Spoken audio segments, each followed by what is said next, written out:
চোখে প্রতিশোধের আগুন স্লোগানে উত্তপ্ত ইরানের দক্ষিণের শহর কুম।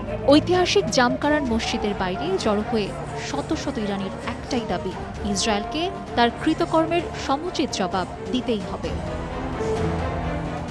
মিনারে উঠছে লাল পতাকা, সাদা আরবি হরফে হুসেনের প্রতিশোধ, যা অন্যায়ভাবে রক্তপাতের বিরুদ্ধে ন্যায় বিচারের প্রতীক।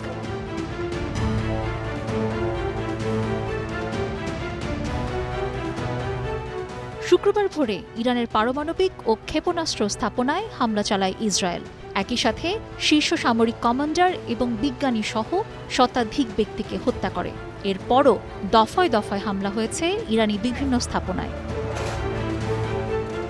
জবাবে ইরানও ইসরায়েলের রাজধানী তেল আবিব সহ বিভিন্ন এলাকায় ব্যালিস্টিক ক্ষেপণাস্ত্র দিয়ে হামলা চালিয়েছে, যা চলছে টানা ৩ দিন ধরে। ক্ষয়ক্ষতিও নেহায়েত কম নয়। ইরানের তুলনায় প্রাণহানি কম হলেও আতঙ্কের মধ্যেই বসবাস করছেন বেসামরিক ইসরায়েলিরা। গাজায় চলমান লড়াইয়ের মাঝে ইরানের সাথে সর্বাত্মক যুদ্ধ বেঁধে গেলে করণীয় কী হবে তা নিয়ে ভাবছেন তারা। ইরান ইসরায়েল হামলার জেরে মধ্যপ্রাচ্যের একাধিক দেশ তাদের আকাশসীমা বন্ধ করে দিয়েছে। এতে বিপাকে বিমানপথের যাত্রীরা দীর্ঘ বিলম্ব বা ফ্লাইট বাতিলের সম্মুখীন হচ্ছেন তারা।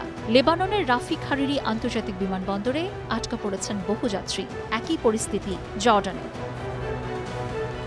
ফ্লাইট ট্র্যাকিং ডেটা দেখাচ্ছে বিমান সংস্থাগুলির পরিষেবা বন্ধের কারণে ফ্লাইট শিডিউল বিপর্যস্ত হয়েছে। রাশিয়ার ফেডারেল এয়ার ট্রান্সপোর্ট এজেন্সি তার বিমান সংস্থাগুলিকে ইসরায়েল, ইরান, জর্ডান এবং লেবাননের উপর দিয়ে উঠতে নিষেধ করেছে।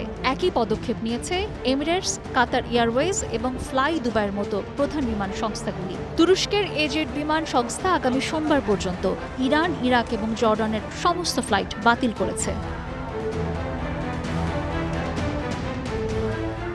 ইরানের নজিরবিহীন হামলায় সব ধরনের সহায়তা দিয়ে আসছে যুক্তরাষ্ট্র। তবে এই নীতির পরিবর্তন চান অনেক মার্কিনী। যুক্তরাষ্ট্রের শিকাগোতে সমবেত হয়ে যুদ্ধবিরোধী স্লোগান দেন অনেকে, সমালোচনা করেন ইসরায়েলি হত্যাকাণ্ডের। Sabina Sultana, star news.